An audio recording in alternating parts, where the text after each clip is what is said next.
A word to the wise. If you want to understand who someone is, don't believe their words, watch their actions.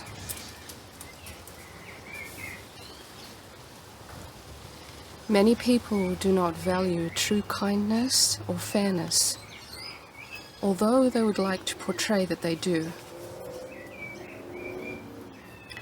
This makes you think that they're nice. And that way, you keep your guard down around them.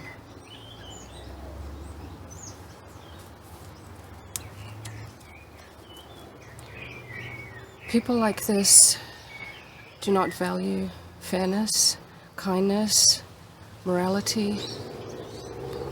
They're only out to get what they can from you. And if that means lying to you, putting on a nice face, portraying themselves as something they're not, they'll do it.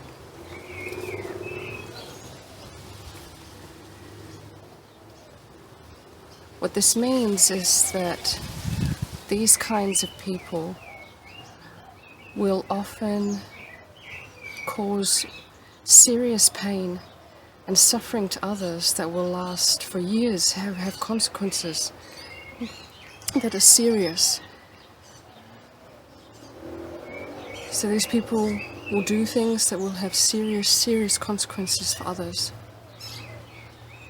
But they won't do it as part of some massive gain for themselves or some massive scheme or benefit. That might be sort of understandable. No, what I'm talking about is far more frightening, to be fair. These people will destroy your lives, your financial health, your physical health, your very safety, even your life will be threatened by the actions these people take on the spur of the moment for no great gain, except perhaps to save their pride in one moment, or so that they can just not go along with something that you've asked them to do that will keep you safe.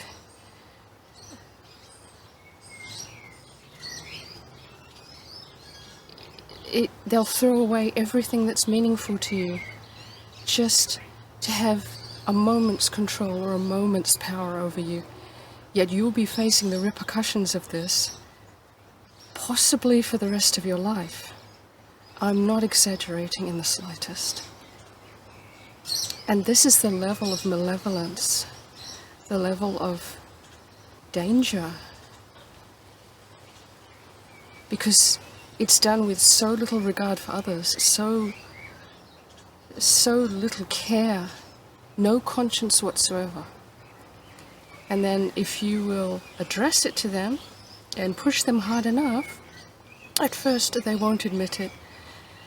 But if they see that by admitting it, they can gain something even further from you, then they will. For example, if you push them to take accountability and they don't, but then they see that they might lose some benefit, then they'll just pretend to take accountability so that they can keep on getting some perceived gain.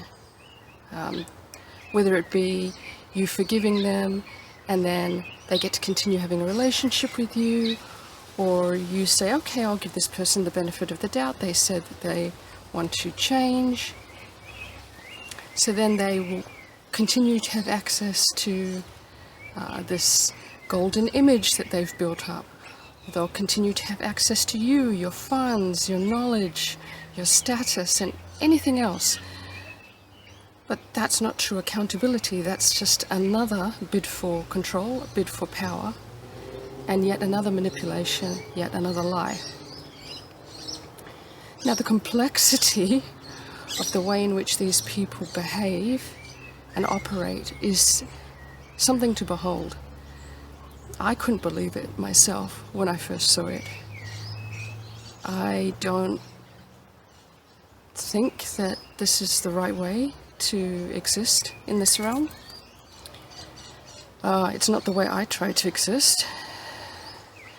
So it was very foreign for me to observe this and to actually attribute it correctly,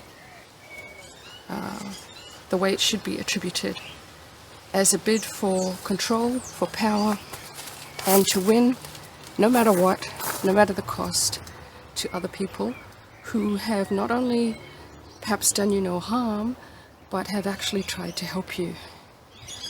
But once I experienced this a couple of times over from various people, sometimes one individual multiple times, I had to face the truth of what was right in front of me. And then I began to observe it more closely and to see the patterns and understand what was actually being done.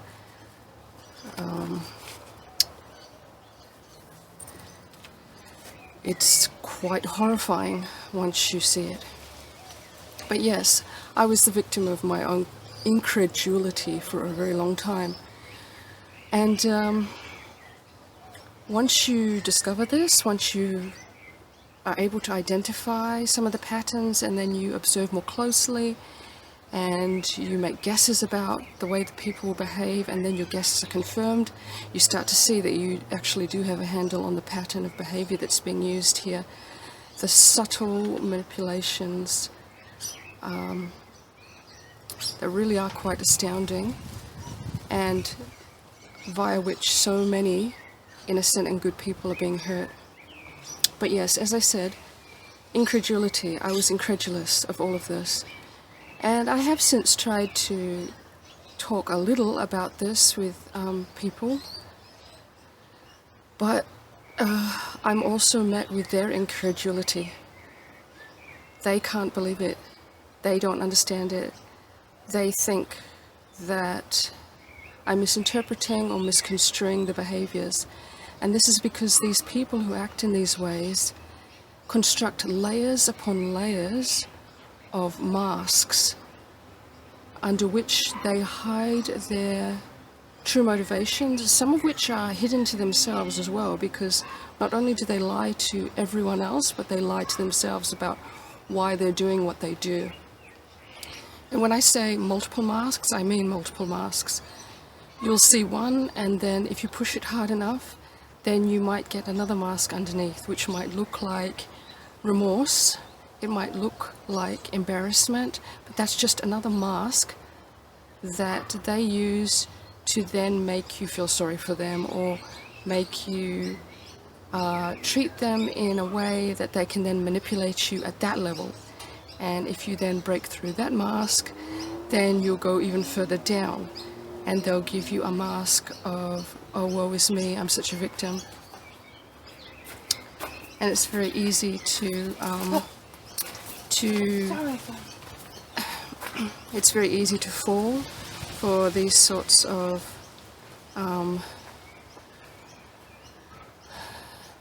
manipulative tactics, because they look quite convincing.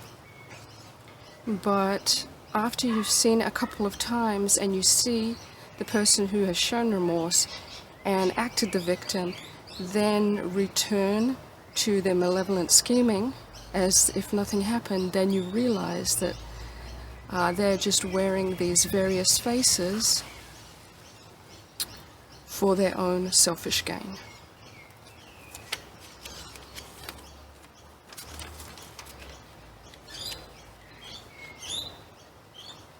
So yeah, as I said, selfish gain, not just normal selfish gain that we know that people who are toxic can often exhibit. I'm talking about selfish gain to a level that you would not believe is possible. They will destroy people. People can lose their lives, literally lose their lives, lose their health, so that these types can get one moment of some sort of sick satisfaction, some sort of control or feeling of power.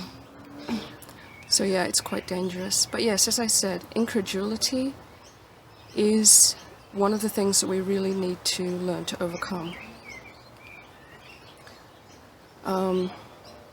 There's a lot of things happening in our world that would have been unbelievable in the past few years or decades, yet they are happening. So I think it's very important that we start to learn to understand that we don't know everything that's going on. We need to open our minds to realizing that the unbelievable perhaps needs to be believed in because it's here now, it's affecting us, and indeed we are put in quite a bit of danger if we do not give some validity to what's happening. We need to be able to open our minds to the possibility that we don't understand how everything works. There may be more going on than we thought. Because if we don't, this is how these people run circles around us. This is how we assist in the tightening of the noose around our own neck. We need to share, we need to have an open mind towards each other's stories. I know that when I've told people some of these things, just a snippet of these things, not even as much as I've said to you here today, they look at me and they think that what I'm saying is outrageous. But this is what these types understand. They understand that we don't believe in the outrageous. We don't believe that outrageous things can happen. And when we don't believe that outrageous things can happen, then we enable these people to continue doing outrageous things under our noses while we go, it's not happening. But it is.